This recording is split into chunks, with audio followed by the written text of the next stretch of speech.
Seventh-day Adventist Churches in Reading would like to express our deepest condolences to the heartbroken families and friends of Joe Ritchie Bennett, James Furlong and David Wales, fatally stabbed on Saturday the 20th of June at Reading Park. Our hearts grieve with you and we lift you in our prayers at this time.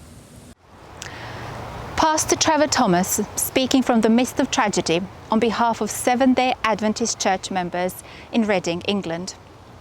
At a time like this, words of hope are needed. On Saturday evening, the 20th of June, a senseless knife attack in a Reading Park left 3 men dead and others injured.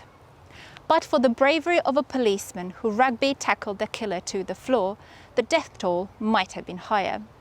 We recognize that the loss of a loved one at any time is heartbreaking. However, these tragic circumstances only intensifies the pain of loss. We pray that God will work with you through the grieving process and in time wipe away the tears from your eyes.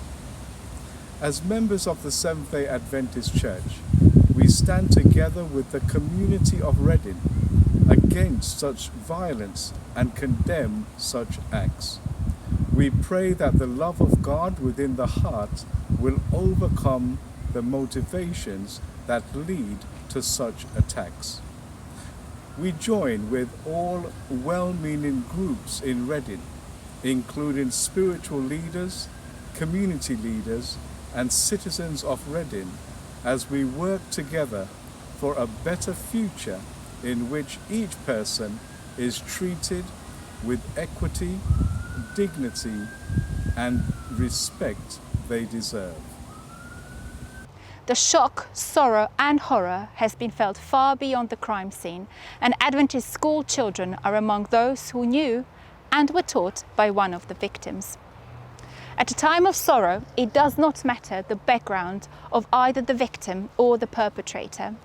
Our privilege and prayer is to follow the guidance of Micah the prophet, to do justice, to love kindness, and to walk humbly with your God. Words to remember as we meet up now with Victor Halbert outside the Holt School, Wokingham, where one victim, James Furlong, was the much-loved teacher who taught history and politics. Sometimes when a tragedy happens, we see it on the news and it hurts, it's painful, but it's somewhere the other side of the world, or at least a different city or a town. But when it happens next door to you, when it happens so close that you find your own teacher at school has been murdered in a terrorist-related incident, that is painful. That's when it hits home. And that's when the church also has a role to play. And part of that role is with Pastor Marcel, because quite a few of the children at your church come to this school, the Holt School in Wokingham. And today they're crying out to you. How do you respond to a child who's lost their teacher, who's in sudden shock and mourning? It is tragic that it happens in the first place. However, when it affects our own, it's very personal. So our hearts go out to our young people who are attending this school. Some of them have been affected directly because James Furlong was their immediate teacher. Others know him from school. Some of them are crying, some of them are very quiet, and it's understandable. Emotions are all over. Our youth department has reached out personally to each one of the students. We as pastors, we are here to go and help any one of them who would like to talk through things. We have a counselor on standby for anybody who would like to receive a one-on-one with a professional. Something like this doesn't only affect us emotionally, it affects us physically. We respond, our bodies respond. It challenges our understanding of the world, and that's where an understanding of God comes in very handy. We know that there is hope for the future. However, living between now and that future, this is when we live with our pain. And this is the difficult bit. And sometimes talking about that hope for the future isn't even helpful, because No. you're saying, I'm crying now. That's right. My emotions are raw now. I can't understand why. How do you get alongside both the children that are hurting and their parents? And we'll talk to a parent in a moment. We make ourselves available. And as I said, our youth department is doing an amazing job to open the avenues of communication. They have meetings scheduled this week for young people who would like to share. Our elders are on standby. We've got the counselor, the pastors are available. Anybody who would like to engage with us. That it's more about listening. We're here to listen. And if you've got little to say, it's not a problem. It's okay. We cry together. We go through this period of time together. And we're talking about the children in your church. That's right. What about this community? We've seen people passing by here all day today. What word would you have for the community in Wokingham and Reading and beyond? Solidarity. We are here with you. We will go together through this. On this occasion, unfortunately, it struck here at the whole school. But together, if we can talk to each other, if we can listen to each other, if we can support one another, I believe we can pull through. Thank you, Pastor Marcel. And along with Pastor Marcel, we also have one of the parents of one of the pupils here at this school. I'd like to invite Daryl to join me for a moment. Hi, Victor. Not been an easy day for you. Not been an easy weekend, yeah. This Sunday, when my daughter heard the news, she was quite distraught, of course, and we never saw her processing pain like this, and it just pained us all to recognize what happened.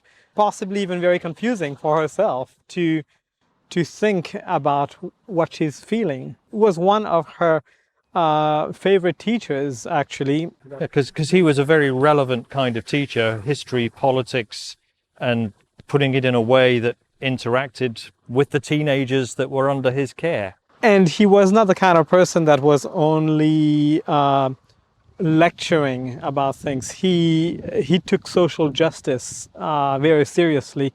His actions was where his mouth was as well. So that, in a sense, is a real challenge for you as well, because you and your wife are there to support and comfort your children and the wider community that's equally hurting alongside of them. But you're also someone that's been active on social justice. You've been very involved over the years on supporting the refugee program and the difficulties fighting their side for them. And you're now in a situation where you're supporting your daughter, you're mourning for Mr. Furlong, and you have someone that's committed an atrocity in Britain that will be called by many, that's why we shouldn't let the refugees in.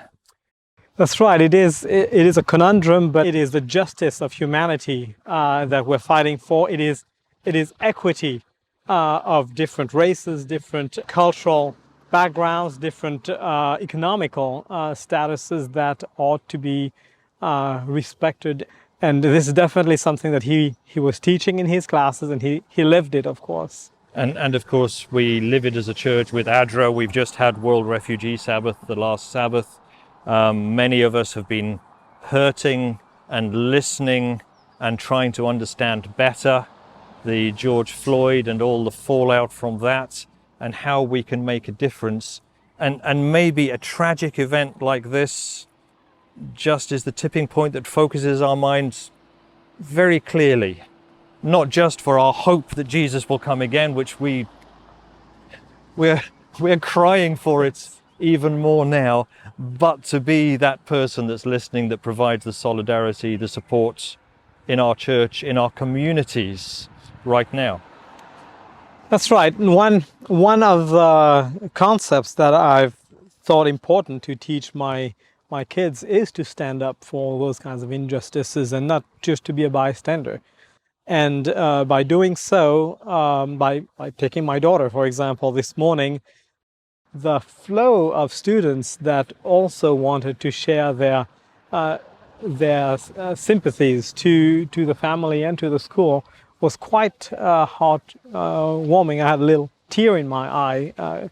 It pulls at your heart, and hopefully we keep that humanity in us. It is okay to hurt.